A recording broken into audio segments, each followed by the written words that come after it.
What's wrong?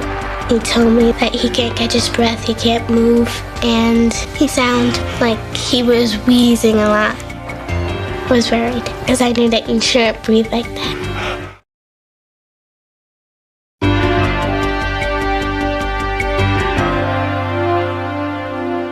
We begin on December 31st, 1992 in the small town of Dingman's Ferry, Pennsylvania. Sisters Melissa and Tina Erb were spending their New Year's Eve at the home of Tina's best friend, 14-year-old Danielle Malley, while her parents were at a party up the street.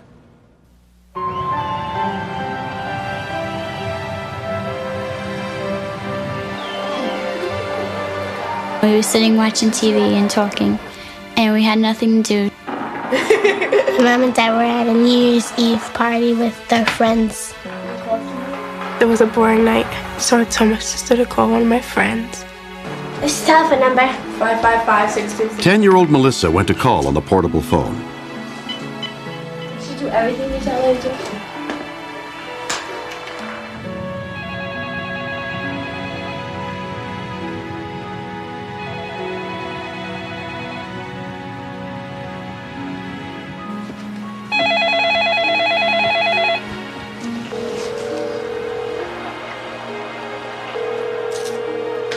Hello, is Tamara there? Tamara? I got the wrong telephone number. I got this old man who was breathing heavy. I was gonna hang up, but I had a feeling that something was wrong. What's wrong? He told me that he can't catch his breath, he can't move, and he sounded like he was wheezing a lot. I was worried because I knew that you shouldn't breathe like that. She wasn't getting the friend that we wanted to call. Do you want us to call the ambulance? And when she said ambulance, I was like, oh my God, what happened? Yes? Teenage guy had to tell us that he can't breathe. Hello? I asked him what was wrong, and I couldn't understand what he was saying. Do you want us to call the ambulance? They were all going crazy, so I took the telephone away from Danielle. Do you want us to call the ambulance? Hello? What's wrong? He sounded like he was in trouble, and he needed help really quick. So I knew I had to do something. I couldn't just, hang up the telephone and just leave him there. Where do you live? And I got where he lived, what road he lived on, and how old he was and all that. We told him to stay by the telephone because we were going to call the ambulance. So we hung up with him, and we just all went crazy. We yelling at each other what to do and everything. Do you know the car check number? No. Everybody says to get the emergency numbers and put it by your telephone, but I never did because I never thought this would happen. So it's in the back, right? No. Maybe in the front. Here it is. County emergency. We were just calling somebody on a telephone, and we got this guy. I don't know what his name is, but he couldn't breathe, and he lives in Birchwood Lakes, and he said to call the ambulance. The girls gave Pike County Dispatcher Donna Post the information they'd gathered. We have to write everything down, the name of the caller, with their address, and if they're complicated directions, we have to write them also. So if you have an excited caller, that makes it difficult. And he has a light on, and he said he couldn't breathe, and he's 82 years old. All right, and he's 82 years old? Yep. He didn't get his name, did you? No, he couldn't breathe. He couldn't talk a lot. Okay, I'll send an ambulance out. Okay, thank you. You're welcome. Bye-bye. Bye. She was a little excited, which is understandable, but she gave me the information I needed regardless. So it was very good. It enabled me to dispatch an ambulance without the name and without the man's phone number. We wanted to call him back. Press your dial. We wanted to assure him that the ambulance is on the way and that he was going to be okay.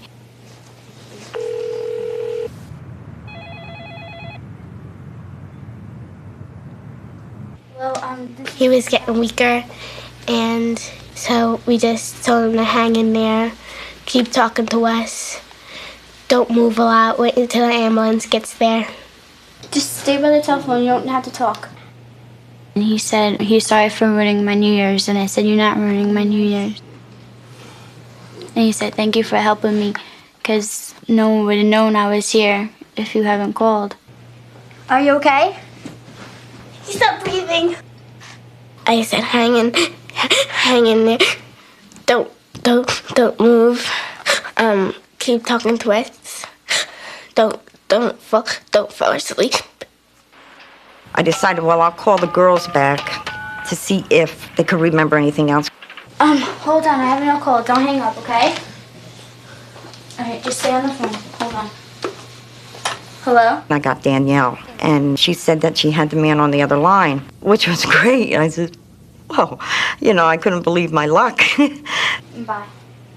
She told us to hang up with Mr. Denny because she wanted to speak to him. This is Pike County Communications. He indeed was having a very difficult time breathing.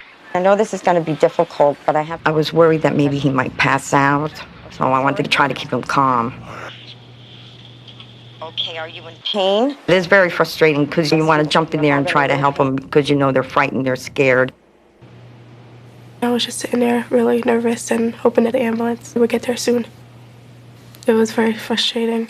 We wanted to happen very quickly.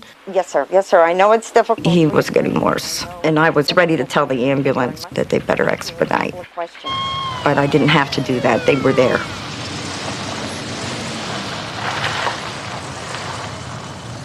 Among the Delaware Township volunteer rescuers who responded was EMT Joseph Kupcha. What seems to be the problem? He was experiencing a heart attack, and we realized that we had an emergency here, and we had to take the man to the hospital as soon as we could. Mr. Denny, The young ladies fortunately made a wrong number call to Mr. Denny, saved his life. I called the girls back and I said that the ambulance had arrived and he was en route to the hospital. And of course I thanked them for their help. They were very good. Good! Yay!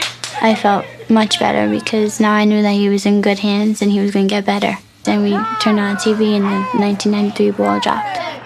6, 5, 4, 3, 2, 1.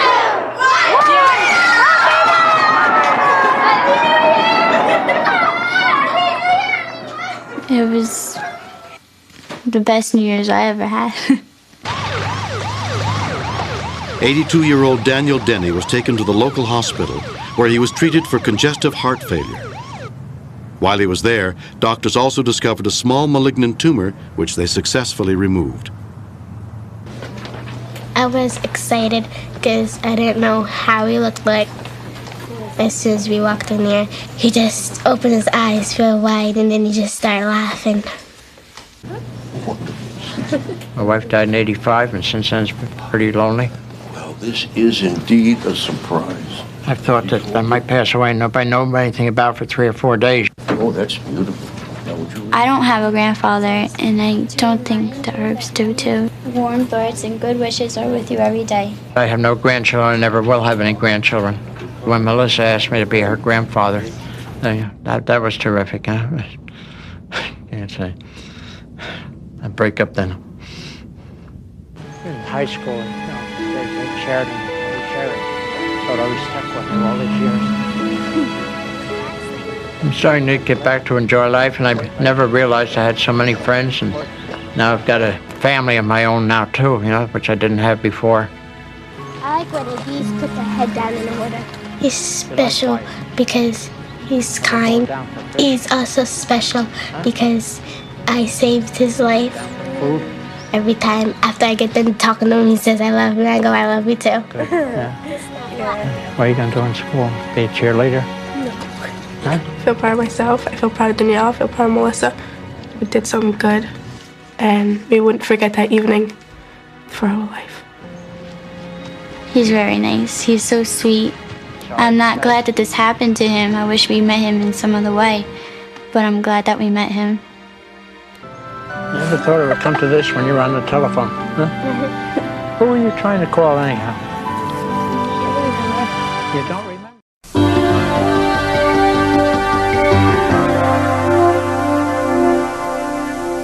Dr. Dan Caliendo spent the better part of every week at HCA Wesley Medical Center in Wichita, Kansas, where he was in charge of the emergency room.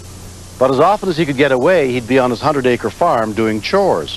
He was there on the afternoon of July 15th, 1992, when his wife of 27 years, Mary Jo, caught up with him.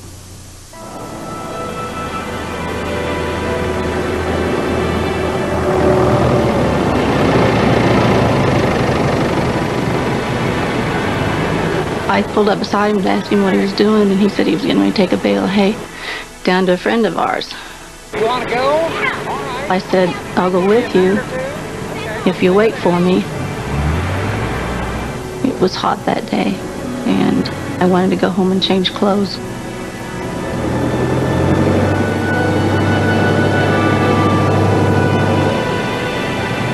Dan knew he didn't have the right equipment to move the bale, but he thought he could do it with the tractor bucket. He enjoyed working around the farm. He could come home from a hard day's work and get out on his tractor and relax.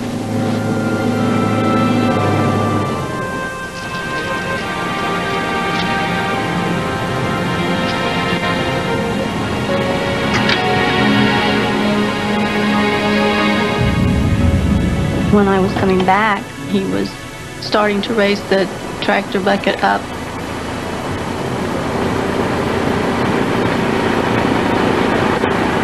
He had to lift it high enough to be able to see under it.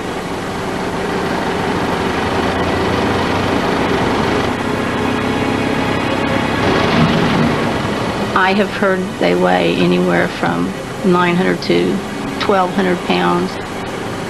But these bales were really wet, which made them twice as heavy.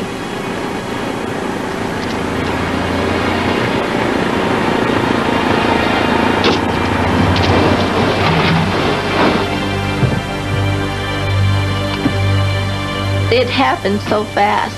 I don't think I realized how bad it was until I got up to him. I can't hear you. He was having trouble talking. And I kept saying, I'm sorry, but I can't understand what you're saying. And he kept trying, and on about the 5th try, I finally caught what it was, and he was telling me he wanted me to kiss him goodbye. He thought he had punctured his aorta, and he just knew he was bleeding to death. I didn't want him to die alone. I didn't know, should I run for help, or should I stay there with him? But I could tell what he was wanting me to do.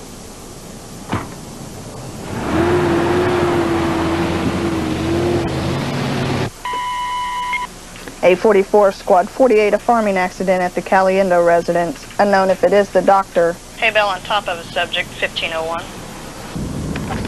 The nearest medic was more than 10 miles away, but Jim Schmidt, an off-duty paramedic and friend of the Caliendos, happened to be driving near the farm.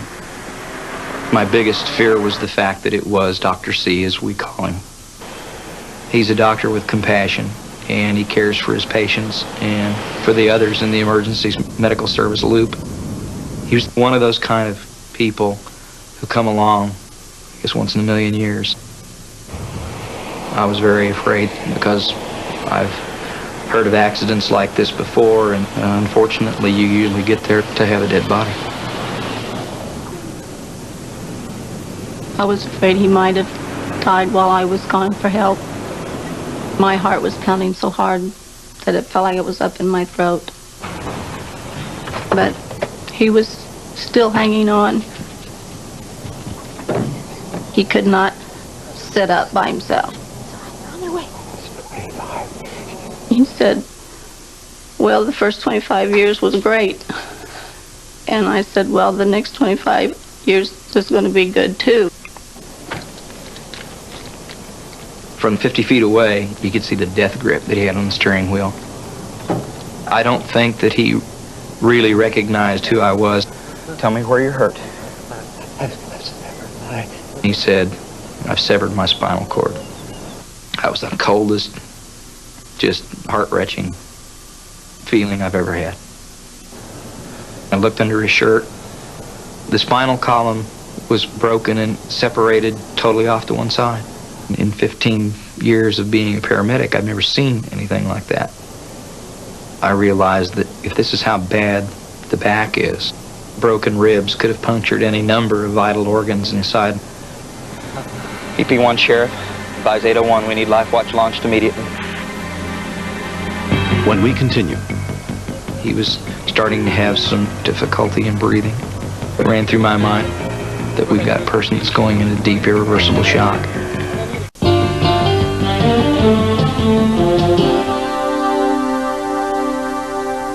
Dr. Dan Caliendo was working on his farm when a bale of hay he was moving, weighing more than a half a ton, broke loose, crushing him under its enormous weight.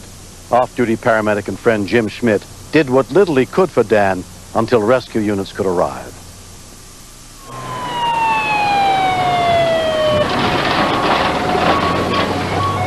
John, I need you to take Miss Caliendo's place here. Get some support here, will you? He was in a lot of pain. It surprised me that he was conscious at all, knowing how much these hay bales weigh. Okay, does it hurt where I'm pushing? Oh, okay, I'll try. At the time, I was thinking, I wish it was me. I think I could handle the pain myself better than watching my loved one go through it. Not having ever seen a back look like that, I wasn't sure that there was any form of stabilization that we could do that would give him any hope to salvaging any movement, but we had to try. Good stabilization. We'll go ahead and move the KED into play. It really gets you. There's just that knot in your throat because it's someone that you know and that you care about. There's a lot more pressure to keep your cool and do things right. Do them the way he taught you. Okay, Johnny's coming to you. Nice and easy, guys. Got him? Got him. Leg. He was starting to have some difficulty in breathing. It ran through my mind that we've got a person that's going into deep, irreversible shock. We didn't have a moment to lose.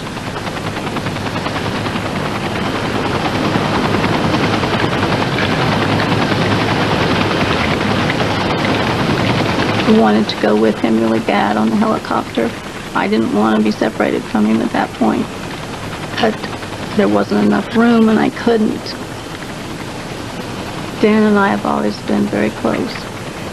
I love him with all my heart. I wouldn't want to live if anything happened to him.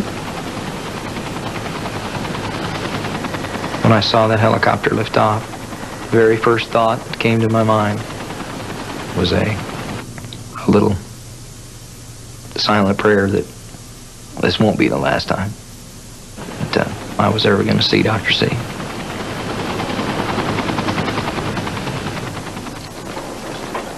Dan was taken to the emergency room of HCA Wesley Medical Center, the same place he worked, and put under the care of a team of people who'd known him for years, including trauma surgeon Paul Harrison. Dan, how you doing? He looked up at me and said, "Paul, I really screwed up this time." And that really floored me. I couldn't think of anything to say in response. It hurt here, Dan? When I first felt Dan's chest, it was like feeling a piece of packing material that crackled as you pushed and moved it. The ribs were broken in so many places that it had lost its structural integrity. X-ray? T10 and... When I was able to see the x-rays of Dan's spine, there was so much displacement of one bone from another. I knew that he would never walk again. Dan's son Scott and his daughter Stephanie rushed to the hospital as soon as they heard about the accident. It was very scary to see my father like that because he's always taken care of me. And it's him laying there helpless and there's nothing I can do in the world to help him other than just be there and love him and pray for him.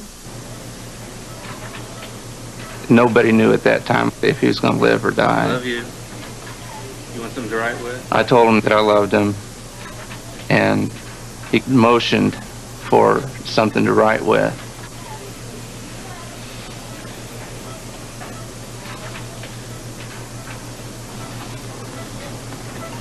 When he wrote, "I love you" on that pad of paper, I love you too, Dad.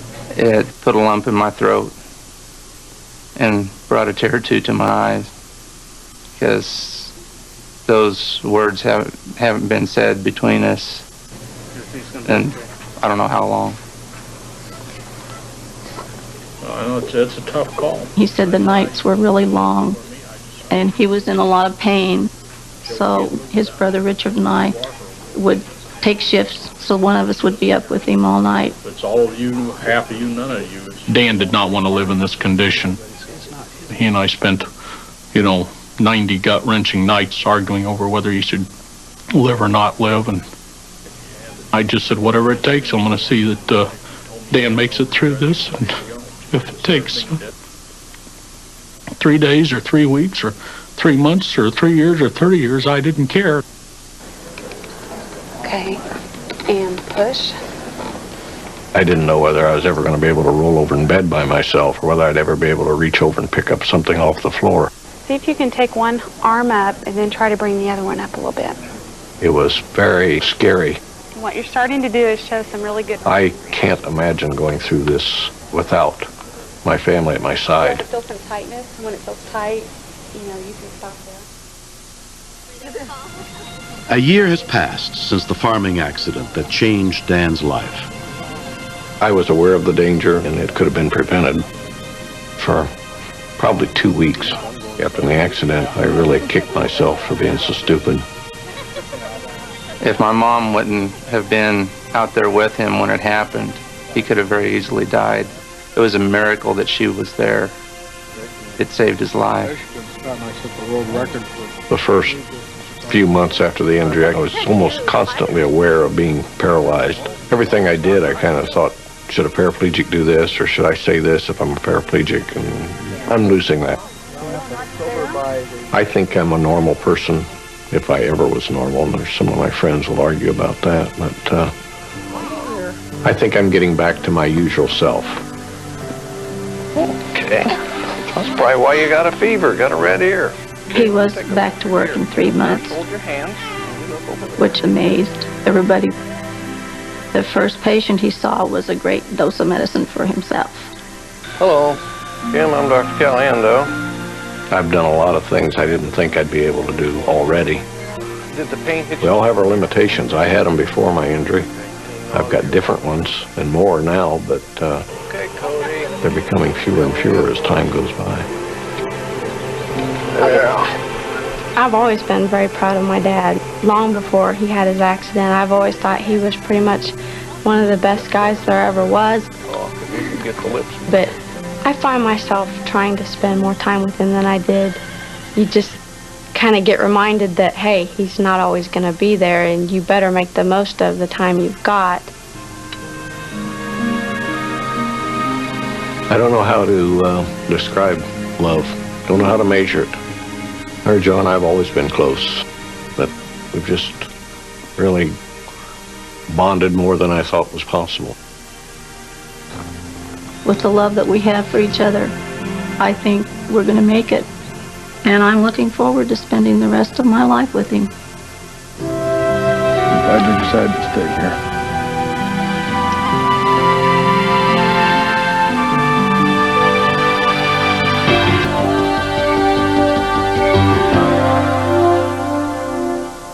On the night of December 19th, 1991, at Terry Eckerman's home in Wichita, Kansas, the tree was trimmed, stockings were hung, and the house was filled with holiday cheer. Terry's 4 young children and one of their friends could hardly wait for the last few days to pass before Christmas.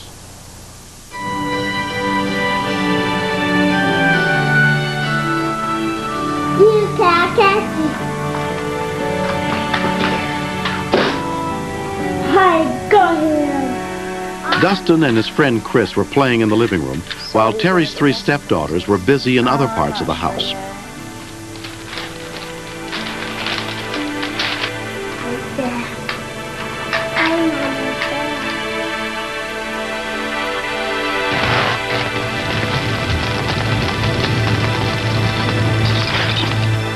What's that noise? I heard this noise. I didn't know what it was. It was a crackling, popping sound.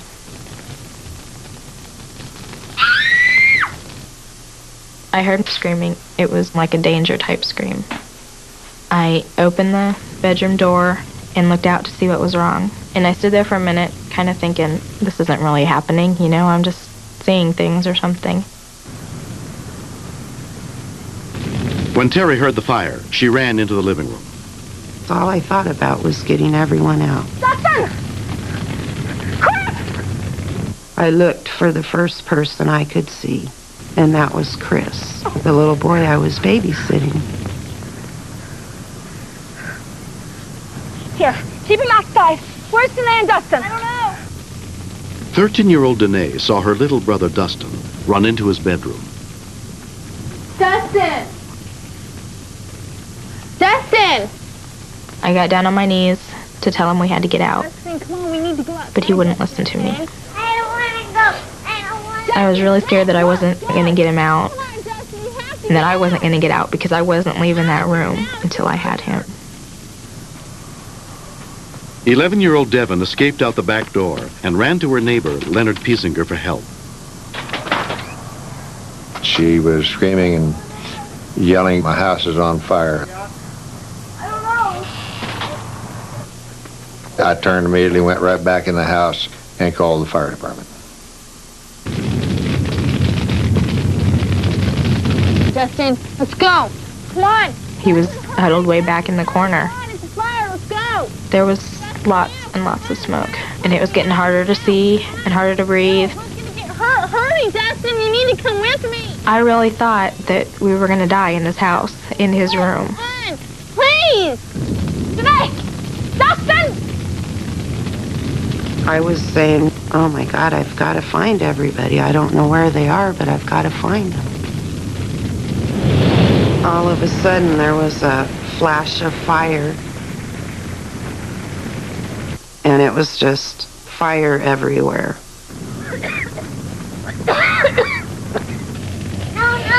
I got Dustin, I'm coming. I was trying to go out the front door, since that was the closest exit. But almost everything around the Christmas tree was in flames. I started towards the back door. Dustin, quick! Come on, let's get out of here. Dustin was screaming, Come on, let's go. and he was kicking me, and, like, let me go. I don't want to go out here. I just want to go back to my room.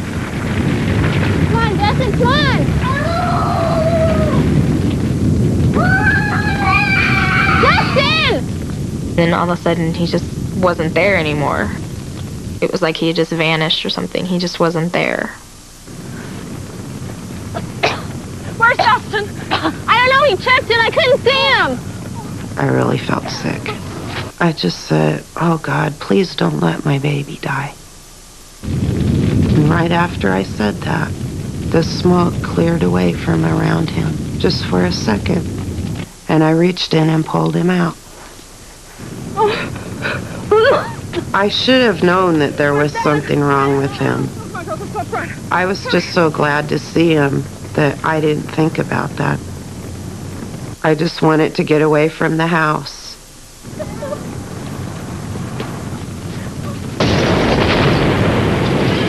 Oh, Dad! Okay, hold on, Don't cry, don't cry. Immediately I could see that he was burnt from the waist up fairly badly. His scalp was dark, his hair was burnt. Tears could have came to my eyes.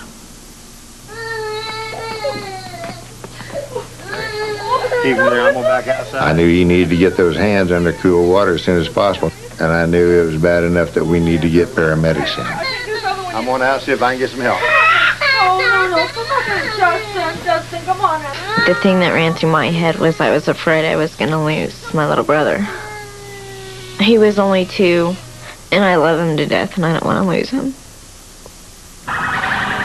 Within 3 minutes of the call, Wichita Fire and Sedgwick County EMS units arrived on the scene, including Medical Officer Alan Green. Upon entering the house, I determined that Dustin was in critical condition. About 18 months old. Okay.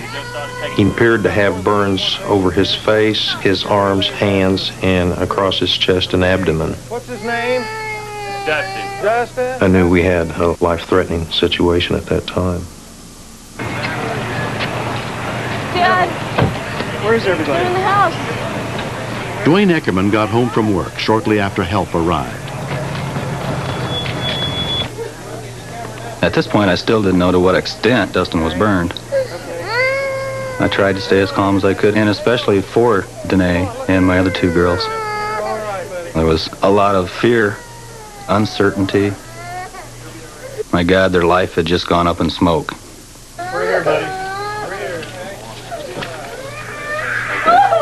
I knew that it was going to be hard for Terry and for all of us. I stood next to her and I was crying and I told her that I loved her. I was afraid that he wasn't going to get any better, and I just knew that he was going to die.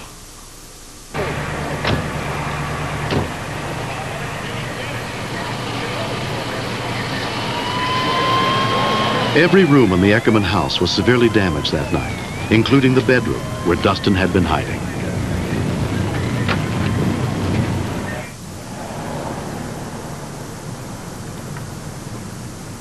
Two-year-old Dustin Eckerman suffered second and third-degree burns on his arms, face, and neck.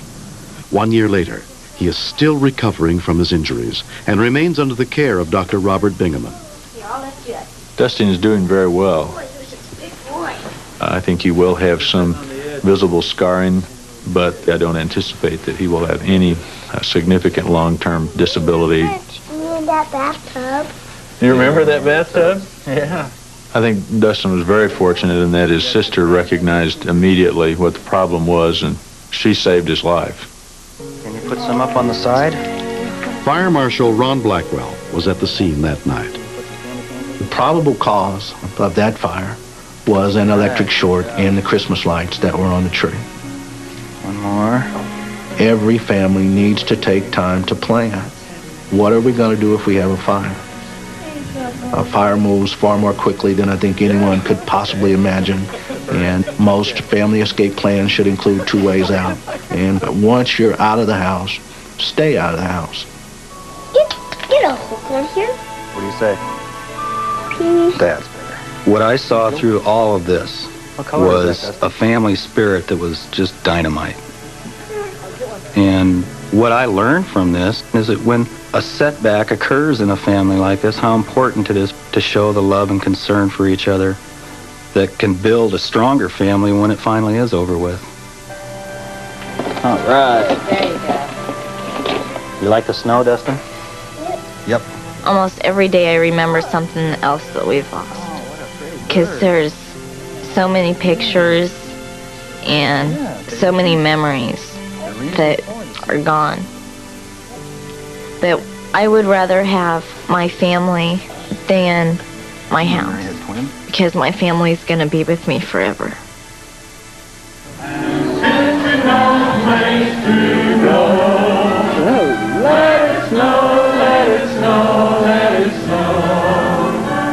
I used to think that you couldn't have a real Christmas unless you had a real tree. I've realized that an artificial tree can mean just as much as a real tree and be so much safer. A tree is not Christmas. Christmas is in the heart.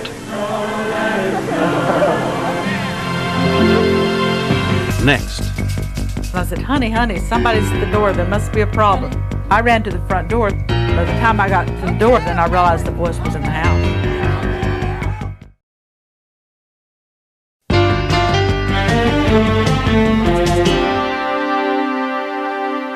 There are certain images everyone associates with Christmas. Decorated Christmas trees, flying reindeer pulling a sleigh, Santa climbing down the chimney delivering gifts.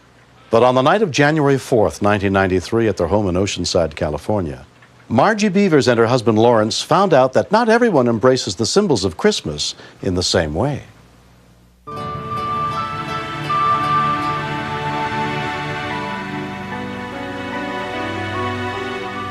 I went to bed about 11:30 after the news went off and kept squirming and wiggling around, so I thought, well, I'll get up and take some aspirins. That will probably relax me.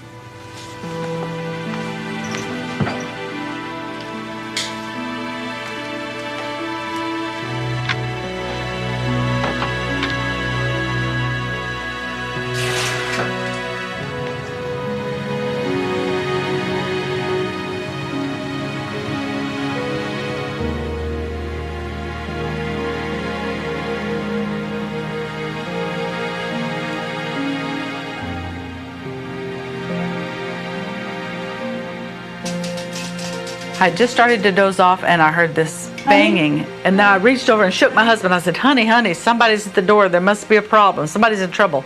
Get up quick. We're coming! I ran to the front door thinking that that was somebody banging on my door. And then by the time I got to the door, I didn't even get the door open. Then I realized the voice was not outside, the voice was in the house. 911 emergency? Yes, I have somebody that just come down my chimney. They're hanging upside down inside our house. 414 South 5th. Oceanside Police Dispatcher Laura Harris took the call. I was trying to picture this in my mind, and it wasn't really coming. It was kind of like, well, what's he doing there? Why is he in your chimney, you know? You know who this person is? I have no idea. It just scared us to death, woke us up. Are they stuck? He's stuck in there, thank God. Most of the time when someone calls up and says, there's a man in my house, you know, he broke into my house, we have to run out and chase him all over the neighborhood. Well, this guy was there for the pickings.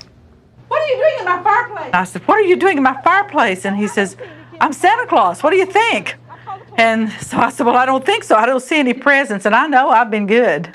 Lieutenant Reggie Grigsby was the watch commander that night. She handed me this call, and I took a look at it.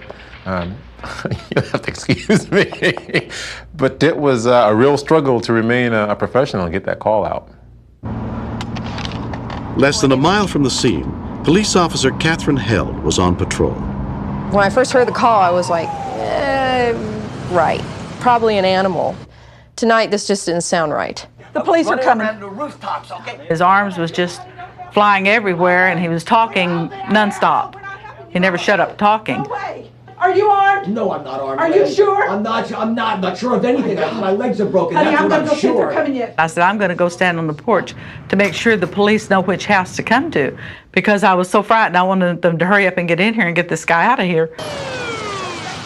As I arrived, there was the reporting party, Miss Beavers, out on the front porch waving and screaming, help, help, he's in the chimney, he's in the chimney. Come, officer, hurry. As I get into the house, I look around at this chimney, and there's this guy hanging upside down, yelling and screaming. And I'm thinking, where's Candid Camera? I know there's a camera somewhere around here. Hold on, I'll get somebody. Officer Held called the fire department in to extricate the prowler as police officer Brad Hunter arrived on the scene. As soon as I walked inside the house, I just turned and looked at everybody else and started laughing. Are you all right? No, I'm not all right. I'm stuck in a fireplace. During the questioning, I asked him what he was going to do once he got into the house, and he quickly looked at me and responded, I was just going to steal the piano. The Oceanside Fire Department responded to the call. Get me out of here. Hey, listen, we don't walk away from me. This guy's obviously a little bit off the wall. I wasn't going to crawl into the chimney and try to lift him out. When Fire Captain Jim Myers arrived, he took charge of the extrication. Hey guys, I'm stuck in here. I was kind of dumbfounded. I wasn't too sure what to do with him. Just get me out of here. I'm stuck. Terry, go ahead and get Dave, and go ahead. I had a crew come in and ladder the roof, take a look in the chimney to see what our options were from the top. Didn't appear to be any easy way to get him out of there. I decided to call for the rescue truck. Don't hurt me, will you? The Beavers, they were scared and concerned that this man had entered their house while they were sleeping. What's your name? Santa Claus. Santa Claus. Come on, knock it off. Come on, guys. I think when they saw that the officers and the fire department had kind of a sense of humor, they also began to lighten up and joke around about it, to the point where Mrs. Beaver went and got her camera so she could take pictures to send to her grandchildren, to her relatives. Smile. Smile. Oh, what is this? Pearlies. He was not very happy about this. The burglar wasn't. He kept saying, yeah, make a joke out of my being in misery here hanging in this fireplace. Make a joke out of it. But we did get some very good pictures. When rescue arrived, they determined that the only solution was to break the chimney apart. So we had a guy on either side, and they had some chisels and some sledgehammers, and they started chipping away at the blocks and pulling them out hand by hand and waiting for him to come on out. Make some noise, all right? Ow! That did it. One more. Ow! I kept thinking he needs a drink of water, but I couldn't figure out how to get water to him with him upside down. And he talked so much till I know he must have been thirsty. Guys, you know, I've heard of incompetence in my life. All the time it was going on, he kept hollering, hurry up, I'm hurting, and you guys are slow, you guys are incompetent, and you guys don't know what you're doing. It got to be a little bit of a pain in the neck. We're working on him. He didn't like the speed with which we're working. Hold on. Ow! I got it. You know, you guys are the worst. Thank you. You think you could get me out of here by Can you now? be quiet for a second? Yeah, Thank I'm you. quiet. Yeah. 48 years I've been hearing about Santa Claus coming down a chimney, and you've never heard about really someone going down a chimney. It's just incredible that someone would have the nerve to try to do something like that. Okay, hold on. Let's put pressure on him. Okay, I got it. When they finally got the last brick that was holding him in place, just one brick was holding him there, he finally just slipped on right on out of the fireplace. There was not much to it at all. It's kind of like delivering a baby. Wait, my leg. Yeah, you're out. Once they got him out and they went to arrest him, he decided to fight us. He wasn't real appreciative that we got him out of this chimney. What are you doing? Come on. What are you doing? Well, Sam, it's time to go take a slow ride. I'm not one of the... The guy must be one of the most inept crooks in the county. Guys, thanks for getting me out. Okay. I don't know if he dieted for this thing or not, but his plan certainly failed. After spending 2 hours upside down in the chimney, the Santa suspect was subsequently found guilty of burglary and sentenced to 330 days in jail.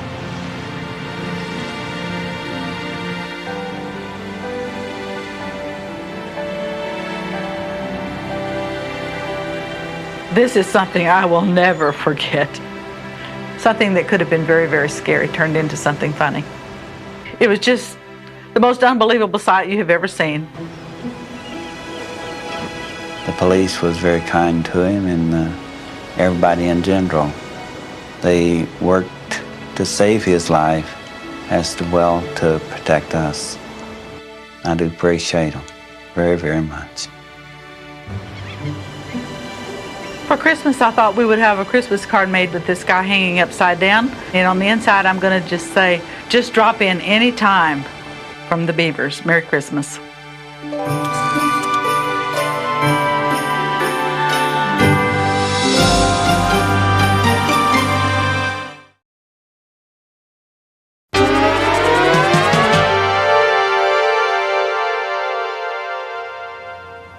When it comes to saving lives, simple things can often make a big difference. Make sure your house or curb is clearly marked with the address number so it is easy for rescuers to read it from the street. This series is dedicated to all the men, women, and children who answer our calls for help and are there when we need them most. I'm William Shatner. Join us again next week for more true stories on Rescue 911.